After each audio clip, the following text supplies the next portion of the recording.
అందరికీ నమస్కారం. నా పేరు డాక్టర్ రోష్ని. నేను శ్రీకృష్ణ ఫర్టిలిటీ క్లినిక్ ఎన్ఆర్పేట ఏలూరులో కన్సల్టెంట్ ఫర్టిలిటీ సూపర్ స్పెషలిస్ట్గా వర్క్ చేస్తున్నాను.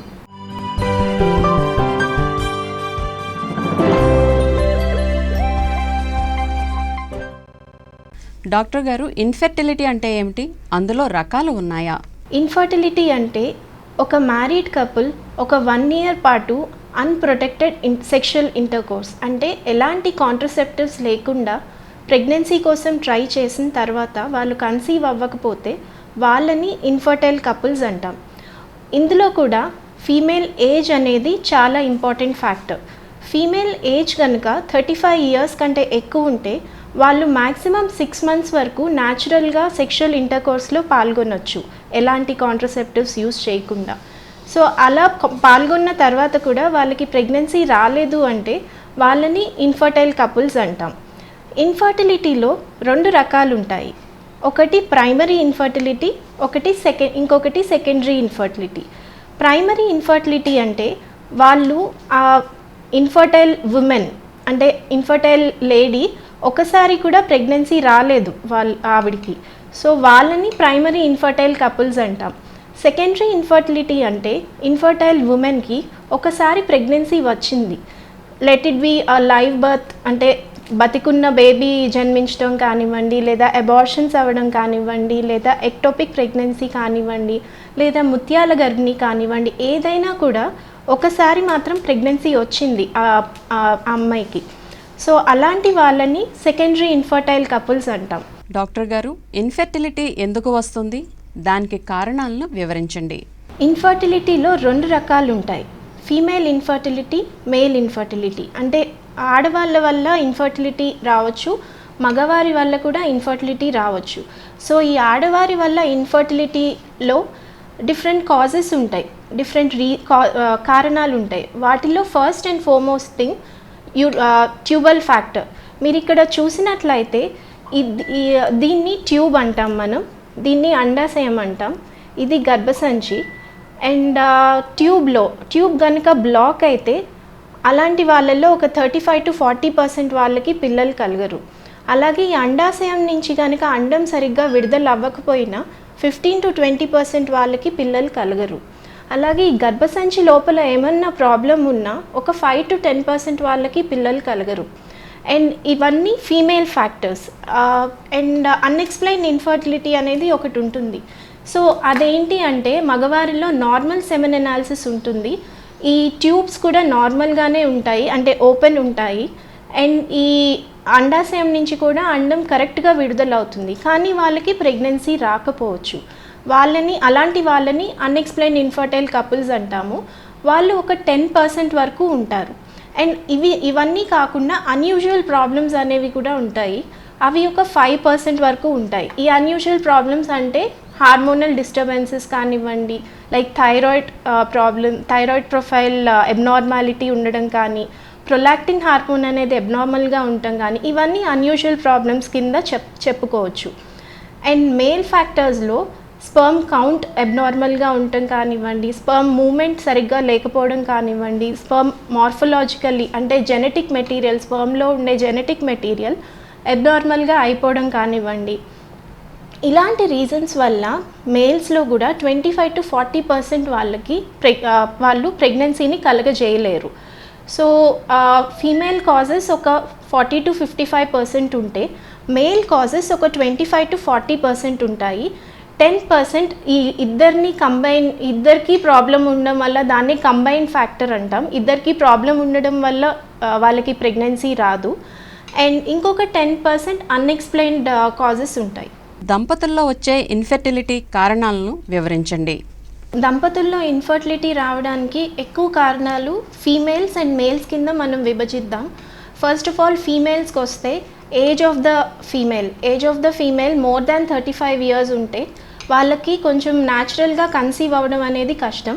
సో మోర్ దాన్ 35 years ఉన్న వాళ్ళు 6 months లోపే ఇవాల్యుయేషన్ చేయించుకోవాలి. అండ్ లెస్ దాన్ 35 years ఉన్న వాళ్ళు కూడా ఒకవేళ వాళ్ళు 1 year పాటు ట్రై చేసినా కూడా కన్సీవ్ అవ్వట్లేదు అంటే వెంటనే మా దగ్గరికి వచ్చి వాళ్ళ ప్రాబ్లమ్స్ అన్నీ సాల్వ్ చేసుకోవచ్చు. Second thing duration of infertility, అంటే ఎప్పటి నుంచి వాళ్ళు ఇలా రెగ్యులర్గా కలుస్తున్నారో దాన్ని బట్టి కూడా మనకి ఇన్ఫర్టైల్ ఫ్యాక్టర్స్ ఉంటాయి. సో డ్యూరేషన్ ఆఫ్ ఇన్ఫర్టిలిటీ కనుక మోర్ దాన్ 5 to 7 years, అంటే పెళ్ళై 5 నుంచి 7 ఏళ్ళు కంటే ఎక్కువ ఉన్న వాళ్ళు న్యాచురల్గా కన్సీవ్ అవ్వడం అనేది చాలా కష్టం. సో ఇలాంటి వాళ్ళు కూడా త్వరగా ఇవాల్యుయేట్ చేయించుకోవడం మంచిది. And history of previous pregnancy, అంతకుముందు ప్రెగ్నెన్సీలో లైవ్ బేబీ ఉంటే కనుక వాళ్ళు కొంచెం ఈజీగా కన్సీవ్ అవుతారు. అదే లైవ్ బర్త్ కాకుండా అబార్షన్స్ కానీ లేదా ఎక్టోపిక్ ప్రెగ్నెన్సీ కానీ లేదా అసలు ప్రెగ్నెన్సీ రాకపోవడం కానీ వాళ్ళకి కొంచెం కష్టం అవుతుంది ప్రెగ్నెన్సీ రావడానికి. అండ్ ఇలా ఎక్టోపిక్ ప్రెగ్నెన్సీ ఉన్న వాళ్ళకి యూజువల్గా ట్యూబ్స్ అనేది దెబ్బతింటాయి. సో ఇలాంటి వాళ్ళు మళ్ళీ న్యాచురల్గా ట్రై చేసినప్పుడు ఎక్టోపిక్ ప్రెగ్నెన్సీ మళ్ళీ రిపీట్ అయ్యే ఛాన్స్ కూడా ఉంటుంది. సో దానికి తగిన జాగ్రత్తలు అనేది మనం తీసుకోవాలి. అండ్ ఇవన్నీ కాకుండా ఫీమేల్ ఫ్యాక్టర్స్లో ఫస్ట్ది అండాశయంలో ఎగ్స్ కౌంట్ చూసుకోవడం. అండాశయంలో ఎగ్ కౌంట్ న్యాచురల్గా తక్కువ ఉన్న వాళ్ళల్లో కొంచెం ఎర్లీగా ఐవీఎఫ్కి వెళ్ళడం మంచిది. న్యాచురల్గా తక్కువ ఉన్న వాళ్ళు అంటే less than 5 antral follicle count in each ovary అంటాం. 5 అండాల కంటే తక్కువ ఉన్న వాళ్ళు ప్రతి ఓవరీలో, అలాంటి వాళ్ళు త్వరగా ట్రీట్మెంట్కి వెళ్ళాలి. అండ్ పీసీఓఎస్ ప్రాబ్లం అంటే నీటి బుడగల సమస్య అంటాం కదా, అదే పీసీఓఎస్ ప్రాబ్లం. ఇలా పీసీఓఎస్ ప్రాబ్లం ఉన్న వాళ్ళకి రెగ్యులర్గా అండాశయం నుంచి అండం విడుదల అవ్వదు. సో ఇలా ఉన్నప్పుడు వాళ్ళు డాక్టర్ గారి దగ్గరికి వెళ్ళి అండాశయం నుంచి అండం ఎదిగి విడుదల అవ్వడానికి తగిన ట్రీట్మెంట్ తీసుకుని న్యాచురల్గా ట్రై చేయడం కానీ లేదా ఐయుఐ కానీ చేయించుకోవడం మంచిది. ఒకవేళ ఐయుఐ చేసినా కూడా వాళ్ళు సక్సెస్ అవ్వలేదు అంటే వాళ్ళకి ఐవీఎఫ్ఏ నెక్స్ట్ ఆప్షన్. అండ్ ఎండోమెట్రియోసిస్ అంటే ఏంటి అంటే మీరు ఇక్కడ చూసినట్లయితే ఇది గర్భసంచి లోపల ఉండే లైనింగ్.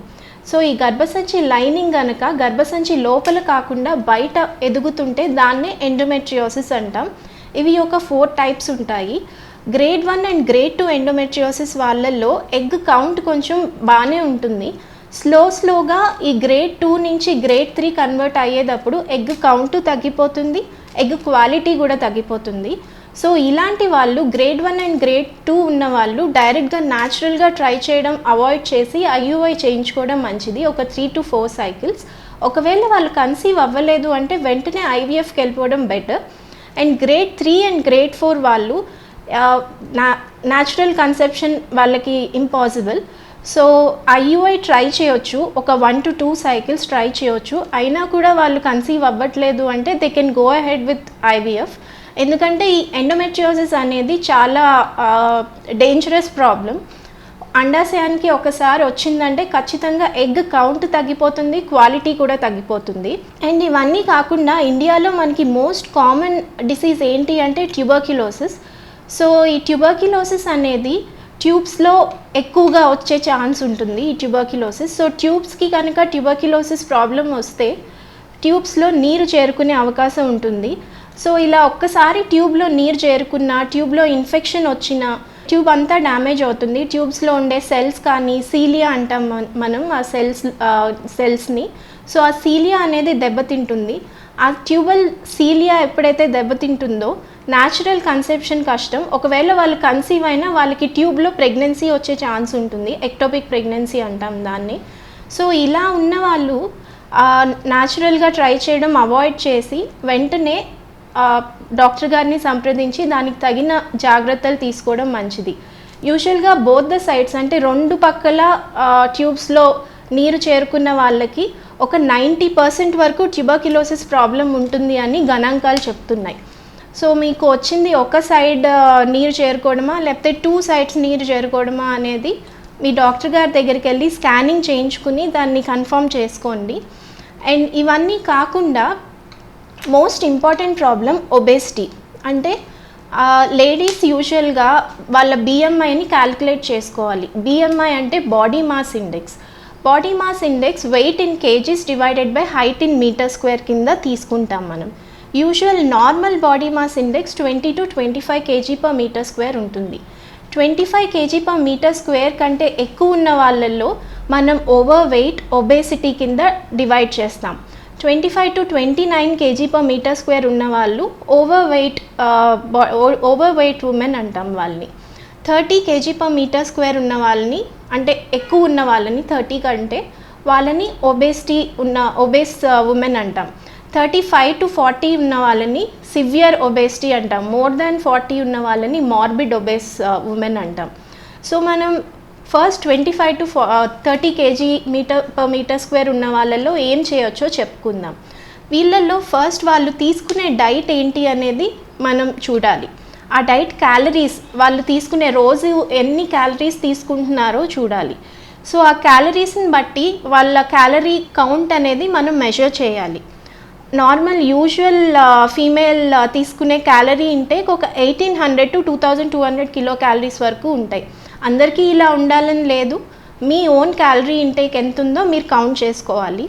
సో మీరు కౌంట్ చేసుకున్న తర్వాత మీరు రెగ్యులర్గా తీసుకునే ఫుడ్లో 1000 కిలో క్యాలరీస్ తగ్గించి తింటే వారంలో ఒక 1 kg వరకు వెయిట్ లాస్ ఉంటుంది. అండ్ డైట్ ఒకటే అని నేను చెప్పట్లేదు, ఖచ్చితంగా ఎక్సర్సైజ్ కూడా చేయాలి. మీరు ఎంత డైట్ చేసినా కూడా ఫిజికల్ యాక్టివిటీ లేకపోతే మళ్ళీ మీరు ఆ వెయిట్ని పుట్ ఆన్ అయిపోతారు. BMI మోర్ దాన్ 30/kg/m² ఉన్నవాళ్ళు 30 to 35 అండ్ 35 to 40 కింద మనం డివైడ్ చేస్తాం. 30 to 35 ఉన్నవాళ్ళు ఇలానే వెయిట్ రిడక్షన్ చేసుకుని అండ్ వెయిట్ తగ్గడానికి ఫ్యాట్ బర్నింగ్ మెడికేషన్స్ ఉంటాయి. సో ఆ ఫ్యాట్ బర్నింగ్ మెడికేషన్స్ మీ డాక్టర్ గారి ప్రిస్క్రిప్షన్ ద్వారా వాటిని తీసుకుని అట్లీస్ట్ ఒక 3 monthsలో 5 to 10% ఆఫ్ యువర్ వెయిట్ని తగ్గించుకోవాలి. సో ఇలా 5 to 10% వెయిట్ రిడక్షన్ అయిన తర్వాత మీరు ఫర్టిలిటీ ట్రీట్మెంట్ తీసుకుంటే మీకు మంచి అవకాశం ఉంటుంది ప్రెగ్నెన్సీ రావడానికి. అండ్ 35 to 40 kg/m² ఉన్న వాళ్ళల్లో ఒకవేళ ఏదైనా కోమార్బిడ్ కండిషన్స్ ఉన్నాయి అంటే like hyper tension, diabetes mellitus, లేదా ఏమన్నా కిడ్నీ ప్రాబ్లం, లివర్ ప్రాబ్లం, ఇలాంటి కోమార్బిడ్ కండిషన్స్ ఉన్న వాళ్ళు డైరెక్ట్గా బేరియాట్రిక్ సర్జరీ చేయించుకోవడం మంచిది. ఎందుకంటే ఇలా కోమార్బిడ్ కండిషన్స్ ఉన్న వాళ్ళల్లో ఫ్యాట్ బర్నింగ్ మెడికేషన్స్ అనేవి అంత ఎక్కువగా పనిచేయవు అండ్ వాటి వల్ల కూడా సైడ్ ఎఫెక్ట్స్ రావచ్చు. అండ్ BMI మోర్ దాన్ 40 ఉన్న వాళ్ళు డైరెక్ట్గా బేరియాట్రిక్ సర్జరీకి వెళ్ళిపోవడం మంచిది. అండ్ బేరియాట్రిక్ సర్జరీ అయిన తర్వాత కూడా ఒక 1 year పాటు మీరు ప్రెగ్నెన్సీకి ట్రై చేయకూడదు.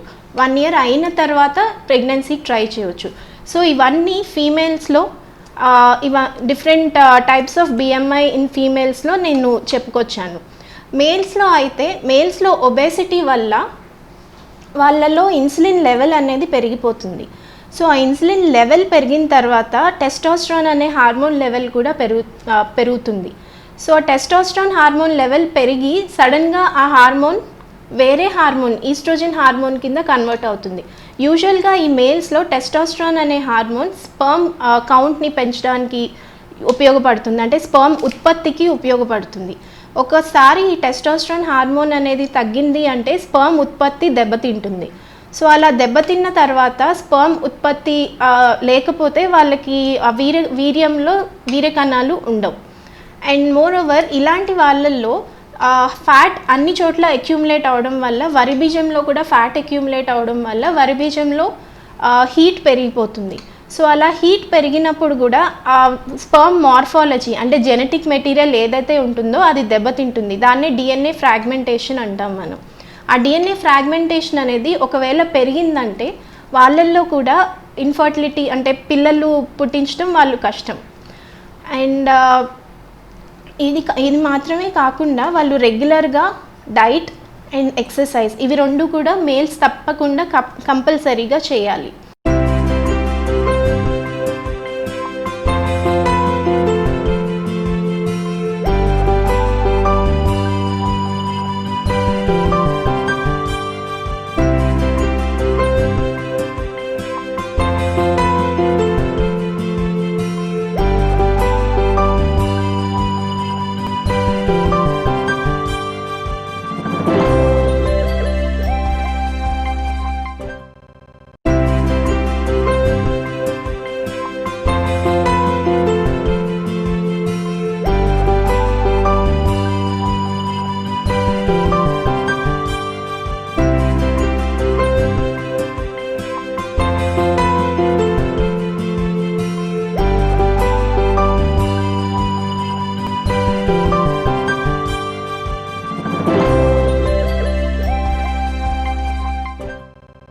మేడం, ఐయుఐ అంటే ఏమిటి? అది ఎవరికి చేస్తారు? ఐయుఐ అంటే ఇంట్రాయిట్రైన్ ఇన్సెమినేషన్. మగవారి వీర్యకణాన్ని తీసుకుని దాన్ని మెషిన్లో ప్రాసెస్ చేసి ఆడవారికి గర్భసంచి ముఖద్వారం నుంచి ఇంజెక్ట్ చేస్తాం. సో ఈ ఐయుఐ అనేది మగవారిలో ప్రాబ్లమ్స్ ఉన్నా చేయొచ్చు, ఆడవారిలో ప్రాబ్లమ్స్ ఉన్నా చేయొచ్చు, లేదా కంబైన్డ్ ప్రాబ్లమ్స్ ఉన్నా చేయొచ్చు. ఫస్ట్ ఆడవారిలో ప్రాబ్లమ్స్ ఏంటో తెలుసుకుందాం. సో ఆడవారిలో పీసీఓడి ప్రాబ్లం ఉన్నవాళ్ళు, వీళ్ళల్లో ఏంటి అంటే రెగ్యులర్గా మనకి అండాశయం నుంచి అండం విడుదల అవ్వదు.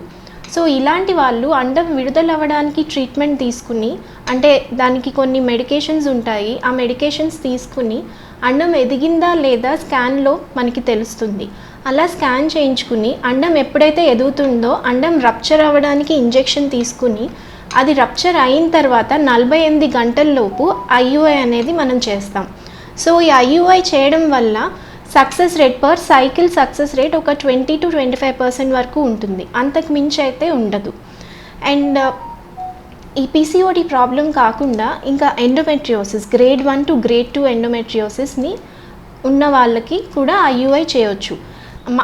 మగవారిలో అయితే ఇజాక్యులేటరీ డిస్టర్బెన్సెస్ అంటే వాళ్ళకి వీరకణాలు బయటికి వదలడం ప్రాబ్లం ఉన్న వాళ్ళల్లో ఈ ఐయుఐ అనేది చేయొచ్చు. లేదా వీరకణాల కౌంట్ తక్కువ ఉన్న వాళ్ళల్లో ఐయుఐ చేయొచ్చు. వీరకణాల కౌంట్ 5 to 15 మిలియన్ మధ్యలో ఉన్న వాళ్ళకి ఐయుఐ చేస్తే వాళ్ళకి సక్సెస్ రేట్ అనేది కొంచెం పెరుగుతుంది. న్యాచురల్ కన్సెప్షన్లో కంటే ఐయుఐలో కొంచెం బెటర్ సక్సెస్ రేట్ ఉంటుంది.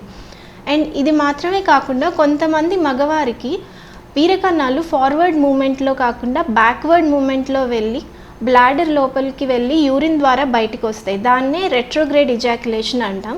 ఇలా రెట్రోగ్రేడ్ ఇజాక్యులేషన్ సమస్యతో బాధపడుతున్న వారికి కూడా ఐయుఐ ట్రై చేయవచ్చు. ఆ యూరిన్ని శాంపుల్ని తీసుకుని దాని నుంచి స్పర్మ్స్ వేరు చేసి రెట్రోగ్రేడ్ ఇజాక్యులేషన్ వాళ్ళకి సెమెన్ శాంపుల్ ప్రిపేర్ చేసి యూరిన్ నుంచి దాన్ని ఆడవారి గర్భసంచి ముఖద్వారం లోపలికి ఇంజెక్ట్ చేయొచ్చు. అండ్ ఇవి మాత్రమే కాకుండా అన్ఎక్స్ప్లెయిన్ ఫ్యాక్టర్స్ అని అంటాం. అన్ఎక్స్ప్లెయిన్ ఫ్యాక్టర్స్లో ఆడవారికి గనక గర్భసంచి ముఖద్వారం సెక్రీషన్, సర్వైకల్ సెక్రీషన్స్ అంటాం, అవి గనక ఎక్కువగా సరిగ్గా లేకపోయినా అండ్ ఈ స్పర్మ్స్కి యాంటీబాడీస్ ఫార్మేషన్ అంటే స్పర్మ్స్ని డిస్ట్రాయ్ చేయడానికి యాంటీబాడీస్ ఫామ్ అవ్వడం కానీ ఇలాంటి ప్రాబ్లం ఉన్న వాళ్ళల్లో కూడా ఐయుఐ చేస్తే ఆ సర్వైకల్ బ్యారియర్ అనేది మనకి క్రాస్ అవుతుంది. అలా క్రాస్ అవడం వల్ల వాళ్ళకి సక్సెస్ రేట్ బాగుంటుంది. డాక్టర్ గారు, టెస్ట్ ట్యూబ్ బేబీకి దంపతులు ఎప్పుడు ప్రయత్నించాలి? టెస్ట్ ట్యూబ్ బేబీ చేయడానికి అనేక కారణాలు ఉంటాయి. ఫస్ట్ ఆఫ్ ఆల్ ఫీమేల్ ఫ్యాక్టర్స్ని మనం ఇప్పుడు చెప్పుకుందాం. ఒకటి 6 to 12 సైకిల్స్ ఆఫ్ ఐయుఐ చేసినా కూడా వారు కన్సీవ్ అవ్వట్లేదు అంటే అప్పుడు మనం టెస్ట్ ట్యూబ్ బేబీకి అడ్వైస్ చేస్తాం. ఎండోమెట్రియోసిస్ ప్రాబ్లంతో బాధపడుతున్న వాళ్ళు, మైల్డ్ టు మోడరేట్ ఎండోమెట్రియోసిస్ ఉన్న వాళ్ళు ఒక 6 సైకిల్స్ వరకు ఐయుఐ చేయించుకున్నా కూడా వాళ్ళు కన్సీవ్ అవ్వట్లేదు అంటే వాళ్ళకి టెస్ట్ ట్యూబ్ బేబీ అడ్వైస్ చేయొచ్చు. సివియర్ ఎండోమెట్రియోసిస్ అంటే గ్రేడ్ 3, గ్రేడ్ 4 ఎండోమెట్రియోసిస్ ఉన్న వాళ్ళకి ఒక 2 సైకిల్స్ తర్వాత మనం ఐవీఎఫ్ అడ్వైస్ చేయొచ్చు. అండ్ ఇది కాకుండా most important thing tubal factor.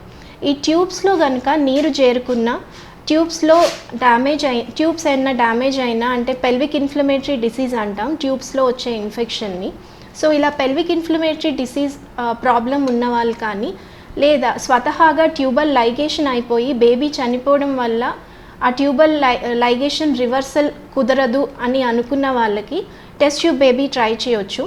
And హైపోగొనాడోట్రోఫిక్ hypogonadism అంటాం, అంటే స్వతహాగా వాళ్ళకి బ్రెయిన్ నుంచి రిలీజ్ అవ్వాల్సిన హార్మోన్ సరిగ్గా కరెక్ట్ మోతాదులో రిలీజ్ అవ్వకపోతే వాళ్ళకి ఈ టెస్ట్ ట్యూబ్ బేబీ అడ్వైస్ చేస్తాం. అండ్ అన్ఎక్స్ప్లెయిన్డ్ ఇన్ఫర్టిలిటీ అంటే అన్ఎక్స్ప్లెయిన్డ్ ఇన్ఫర్టిలిటీలో వాళ్ళకి అంతా నార్మల్గా ఉంటుంది, చాలా సైకిల్స్ ఆఫ్ ఐయుఐ చేసి ఉంటాం, అయినా కూడా వాళ్ళు కన్సీవ్ అవ్వట్లేదు అంటే వాళ్ళకి best test tube baby. And మగవారిలో ప్రాబ్లమ్స్ని మనం పరిగణనలోకి తీసుకుంటే ఆలిగోస్పర్మియా అంటే స్పర్మ్ కౌంట్ 5 మిలియన్ కంటే తక్కువ ఉన్న, స్పర్మ్ కౌంట్ 1 మిలియన్ కంటే తక్కువ ఉన్న, లేదా మొటిలిటీ స్పర్మ్ మొటిలిటీ అనేది బాగా తగ్గిపోయినా, స్పర్మ్ డిఎన్ఏ ఫ్రాగ్మెంటేషన్ అనేది బాగా పెరిగిపోయి ఎన్నిసార్లు మెడికేషన్స్ ఇచ్చినా కూడా అది కరెక్ట్ అవ్వకపోయినా, అండ్ ఇవి కాకుండా ఇమ్మొటైల్ సీలియా సిండ్రోమ్ అంటాం. ఇలా ఇమ్మొటైల్ సీలియా సిండ్రోమ్లో స్పర్మ్ అసలు మూమెంట్ ఉండదు, జీరో మొటిలిటీ ఉంటుంది వాళ్ళల్లో. ఇది ఒక జెనెటిక్ డిజార్డర్. సో ఇలాంటి వాళ్ళల్లో కూడా టెస్ట్ ట్యూబ్ బేబీ చేయొచ్చు. అండ్ ఇవే కాకుండా కొంతమందికి స్వతహాగా వీర్యంలో వీర్యకణాలు రావు, వాళ్ళనే అజూస్పర్మిక్ మెన్ అంటాం. సో ఇలా అజూస్పర్మియా ఉన్నప్పుడు ఏమవుతుంది అంటే డాక్టర్స్ ఆ టెస్టిస్ నుంచి స్పర్మ్స్ని ఐసోలేట్ చేస్తాం. అంటే స్పర్మ్స్ని బయాప్సీ తీసి టెస్టిస్ బయాప్సీ తీసి స్పర్మ్స్ని బయటికి తీస్తాం. సో అలా స్పర్మ్స్ని బయటికి తీసిన తర్వాత ఆ స్పర్మ్స్ని ఎగ్ లోపలికి డైరెక్ట్గా ఇంజెక్షన్ ఇవ్వచ్చు. దాన్నే ఇక్సీ ప్రొసీజర్ అంటాం. సో ఇలాంటి సమస్యలతో బాధపడుతున్న వాళ్ళకి టెస్ట్ ట్యూబ్ బేబీ చేయొచ్చు. అండ్ ఇవి కాకుండా పీజీడీ పీజీఎస్ అంటే ప్రీవియస్గా చాలాసార్లు అబార్షన్ అయ్యి family history of genetic disorder ఉన్న వాళ్ళల్లో ఆ ఎంబ్రియోస్ ఏవైతే ఉంటుందో టెస్ట్ ట్యూబ్ బేబీ ఫామ్ అయిన తర్వాత వచ్చే ఎంబ్రియో బయాప్సీ తీసి వాటిల్లో నార్మల్ ఎంబ్రియో ట్రాన్స్ఫర్ చేయొచ్చు. సో ఇలాంటి సమస్యలతో బాధపడుతున్న వాళ్ళకి టెస్ట్ ట్యూబ్ బేబీ చాలా ఉపయోగకరం. డాక్టర్ గారు, దంపతులు న్యాచురల్గా సంతానానికి ఎంతకాలం వేచి చూడవచ్చు? ఫెర్టిలిటీ సెంటర్ను దంపతుల్లో ముందుగా ఎవరు సంప్రదించాలి? దంపతులు న్యాచురల్గా ఒక 1 year పాటు వేచి చూడొచ్చు. ఫీమేల్ ఏజ్ని పరిగణనలోకి తీసుకుని వాళ్ళు less than 35 years ఉంటే 1 year వరకు వెయిట్ చేయవచ్చు. more than 35 years ఉన్న వాళ్ళు 6 months వరకు ట్రై చేసి ఆ తర్వాత వెంటనే డాక్టర్స్ని సంప్రదించాలి. అండ్ ఎవరు ముందుగా సంప్రదించాలి అంటే ఇద్దరూ సంప్రదించాలండి. ఎందుకు అంటే ఫీమేల్ ఫ్యాక్టర్ 40 to 50% అయితే మేల్ ఫ్యాక్టర్ కూడా 25 to 40% ఉంది. సో ఇద్దరు కంబైన్డ్గా డాక్టర్స్ని సంప్రదించాలి. ఒకళ్ళు మాత్రమే వస్తే మనకి కరెక్ట్ ప్రాబ్లం ఏంటి అనేది తెలీదు. సో ఫీమేల్స్లో స్కానింగ్ చేస్తాము వచ్చిన తర్వాత, అండ్ మేల్స్లో కూడా వీర్యకణాల పరీక్ష చేసి ఇద్దరికి కంబైన్డ్గా ఒకేసారి ఏం ప్రాబ్లం ఉంది అనేది మనం చెప్పొచ్చు. మేడం, మెటబాలిక్ సిండ్రోమ్ అంటే ఏమిటి? అది ఉన్నవారు ఎటువంటి జాగ్రత్తలు తీసుకోవాలి? మెటబాలిక్ సిండ్రోమ్ అంటే ఇది యూజువల్గా పీసీఓడి ప్రాబ్లం ఉన్న వాళ్ళల్లో ఎక్కువగా కనిపిస్తూ ఉంటుంది. సో ఈ మెటబాలిక్ సిండ్రోమ్ ఉంది వీళ్ళకి అని ఎలా పరిగణనలోకి తీసుకుంటామంటే దీనికి ఒక 5 ఇంపార్టెంట్ థింగ్స్ ఉంటాయి. ఫస్ట్ థింగ్ వేస్ట్ సర్కంఫరెన్స్ కనుక more than 88 centimeters ఉన్నా, ట్రైగ్లిజరైడ్స్ కనుక more than 150 mg/dL ఉన్న, హెచ్డిఎల్ హై డెన్సిటీ లైపోప్రోటీన్ కనుక less than 50 mg/dL ఉన్న, లేదా మన ఫాస్టింగ్ బ్లడ్ షుగర్ కనుక more than 110 mg/dL ఉన్న, లేదా బీపీ బ్లడ్ ప్రెషర్ కనుక more than 135/85 mm/Hg ఉన్న, ఈ 5లో అట్లీస్ట్ 3 థింగ్స్ ఉన్న వాళ్ళకి మెటబాలిక్ సిండ్రోమ్ ఉంది అని మనం చెప్తాం. సో ఈ మెటబాలిక్ సిండ్రోమ్ ఉన్న వాళ్ళలో యూజువల్గా బిఎంఐ బాగా ఎక్కువగా ఉంటుంది, బాడీ మాస్ ఇండెక్స్ అనేది. సో ఇలాంటి వాళ్ళకి షుగర్ ప్రాబ్లం ఉంటుంది కాబట్టి ఫస్ట్ ఆ షుగర్ అనేది తగ్గించుకోవాలి, వెయిట్ లాస్ అవ్వాలి. Weight loss at least 5 to 10% reduction ఉండాలి వెయిట్ లాస్ చేసుకోవడంలో. అండ్ ఇవే కాకుండా ఇన్సులిన్ సెన్సిటైజర్స్, మెట్ఫార్మిన్ అని అంటాం ఇన్సులిన్ సెన్సిటైజర్స్ని. సో ఆ మెట్ఫార్మిన్ అనే డ్రగ్ తీసుకోవాలి వాళ్ళు. అట్లీస్ట్ రోజుకి ఒక 500 to 1000 mg వరకు తీసుకోవాలి, 1 gram వరకు. సో ఇలా అట్లీస్ట్ ఒక 3 months తీసుకుని వెయిట్ లాస్ అయ్యి ఒక 3 months ఆ తర్వాత వాళ్ళు ఫర్టిలిటీ ట్రీట్మెంట్కి వెళ్తే వాళ్ళకి సక్సెస్ రేట్ బాగుంటుంది. డాక్టర్ గారు, చివరిగా దంపతులకు సంతానం గురించి మీరిచ్చే సలహా ఏంటి? మారుతున్న కాలాన్ని బట్టి ఇప్పుడు సంతానలేమి సమస్యలతో బాధపడుతున్న వారికి బెటర్ ట్రీట్మెంట్ అనేది అందుబాటులో ఉంది. చాలా న్యూయర్ టెక్నిక్స్ వచ్చాయి. సో ఇలా సంతానలేమితో బాధపడుతున్న వాళ్ళు ఎలాంటి మొహమాటం లేకుండా, ఎలాంటి బిడియం లేకుండా కరెక్ట్ డాక్టర్ గారిని సంప్రదించాలి. అండ్ ఇలా సంప్రదించి డాక్టర్స్ చెప్పిన సలహాలు సూచనలు పాటించి వాళ్ళు చెప్పిన ట్రీట్మెంట్ని రెగ్యులర్గా వాళ్ళతో ఫాలో అప్ అయ్యి తీసుకుంటే వాళ్ళకి సక్సెస్ రేట్ బాగుంటుంది, పిల్లలు కూడా త్వరగా కలుగుతారు. ఎప్పుడు కూడా ఆడవారికే ప్రాబ్లం ఉంది, మగవారికి ప్రాబ్లం ఉండదు అనే ఒక మిత్ ఉంది.